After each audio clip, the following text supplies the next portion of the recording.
நெடுநாள்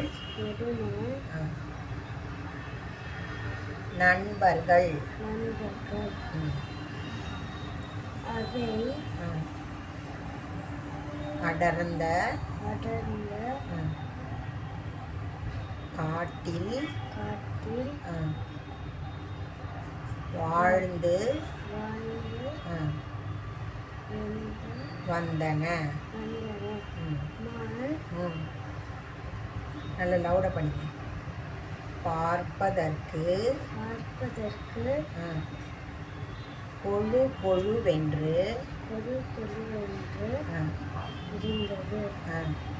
மானை வேட்டையாட ஒரு நரி எண்ணியது. முயலும் மானும் ரொம்ப நாளாக ஃப்ரெண்ட்ஸாக இருந்தாங்க. ஒரு நாள் அதுங்க எங்கே இருந்தாங்க? ஒரு அடர்ந்த காட்டில் வாழ்ந்துட்டு இருந்தாங்க. மான் எப்படி இருந்தது? நல்லா குண்டாக கொழுன்னு இருந்துச்சு. மானை குண்டாக இருக்கிறத பார்த்த உடனே மானை வேட்டையாடுறதுக்கு ஒரு நரி நினச்சிட்டு இருந்தது. அதுக்கு ஒரு ஆசை இருந்தது, இந்த மானை வேட்டையாடி சாப்பிட்ணுன்னு. ஒரு நாள் நரி பசியோடு இரையை தேடியது. அப்போது மான் தனியாக இருப்பதை பார்த்தது. நரி மானின் அருகில் வந்தது. மான் பயந்து ஓட பார்த்தது. நண்பா நில், உன் நண்பன் முயலுக்கு ஆபத்து. நீதான் முயலின் நெருங்கிய நண்பன் ஆயிற்றே. அதனால்தான் உன்னிடம் சொல்ல வந்தேன் என்றது நரி. அப்படியா? முயலுக்கு என்ன ஆனது?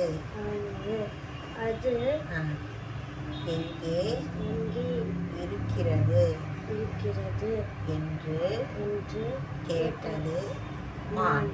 சரி, நரி என்ன பண்ணிச்சு? பசியா அது இறை எங்கன்னு தேடிக்கிட்டே இருந்தது. அப்போ மான் என்ன பண்ணிச்சு? தனியாக இருக்கிறத பார்த்துச்சு. நரி என்ன பண்ணுது? நைஸாக மான் கிட்ட வந்து, மான் பயந்து ஓடுது. அதை பார்த்த உடனே எனக்கு தெரிஞ்சிடுச்சு டேஞ்சர் இருக்குன்னு. உடனே என்ன சொல்லுது? நண்பா நில்லு, உன் நண்பன் முயலுக்கு ஆபத்து இருக்குது. நீ தான் முயலோட நெருங்கிய ஃப்ரெண்டாச்சே, அதனால் உங்ககிட்ட சொல்கிறதுக்கு வந்தேன் அப்படின்னு நரி சொல்லுது. அப்போ அது என்ன கேட்குது? அப்படியா, முயலுக்கு என்ன ஆச்சு? அது எங்கே இருக்குது அப்படின்னு கேட்குது மான். புரியுதா? அடடா நம்மிடம்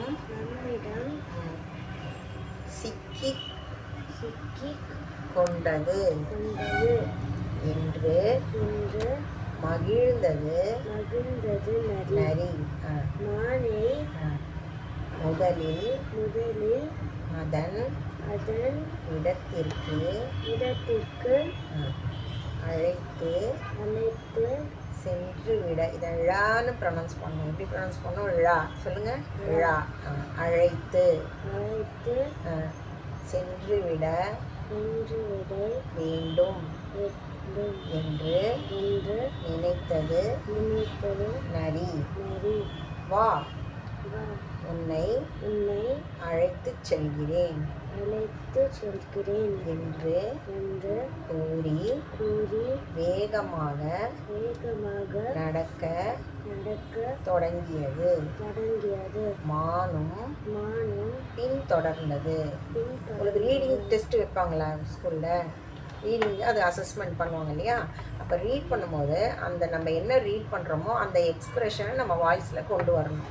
சும்மா அப்படியே நேராக படிக்கக்கூடாது. அப்போ படிக்கும்போது அதில் என்ன மாதிரி எக்ஸ்ப்ரெஷன் இருக்குது, பயம்னா பயம், இல்லை கோவம்னா கோவம், இல்லை சந்தோஷம்னா சந்தோஷம், அந்த எக்ஸ்ப்ரெஷன் நம்மளுடைய வாய்ஸில் வர்ற மாதிரி நம்ம படிக்கணும். அந்த சென்டென்ஸில் என்ன எக்ஸ்ப்ரெஷன் இருக்கோ அந்த எக்ஸ்ப்ரெஷன் நம்ம ரீட் பண்ணும்போது கொண்டு வரணும். அப்படி தான் ரீட் பண்ணணும். சரியா? எழுத்து கூட்டி கூட்டி படிக்கலாம். தெரியலன்னா என்ன பண்ணோம், அடடா தெரியல, அடடா அப்படி எழுத்து கூட்டி கூட்டி படிக்கணும். சரியா? படிங்க பார்ப்போம். அடடா மான் நம்மிடம் நம்மிடம் சிக்கிக் கொண்டது என்று மகிழ்ந்தது நரி. மானை முதலில் அதன் இடத்திற்கு அழைத்து சென்றுவிட வேண்டும் என்று நினைத்தது நரி. இது என்ன பண்ணுச்சு நரி? அடடா மான் நம்மக்கிட்ட மாட்டிடுச்சின்னு ரொம்ப சந்தோஷப்பட்டுச்சு. எப்படியாச்சும் மானை நம்ம பிளேஸ்க்கு கொண்டு போயிடணும், அங்கே அதை உட்காந்து சாப்பிட்றலாம் அப்படின்னு நினச்சிட்டு ஐடியா போட்டுது. வா உன்னை அழைத்து செல்கிறேன், வா உன்னை கூப்பிட்டு போகிறேன், முயல் ஆபத்துன்னு சொல்லிச்சு இல்லையா, அந்த இடத்துக்கு உன்னை கூப்பிட்டு போகிறேன்னு சொல்லுது என்று கூறி வேகமாக நடக்க தொடங்கியது. ஃபாஸ்ட்டாக நடக்குது. மானும் என்ன பண்ணுச்சு, நம்பிடுச்சு, பின்னாடியே போகுது. மானும் பின் தொடர்ந்தது. புரியுதா? ஸ்டோரி புரியுதா? செல்வதை முயல் பார்த்து விட்டது. நரியுடன் மான் பதற்றமாக செல்கிறது. நரி மானை ஏமாற்றி அழைத்துச் செல்கிறதோ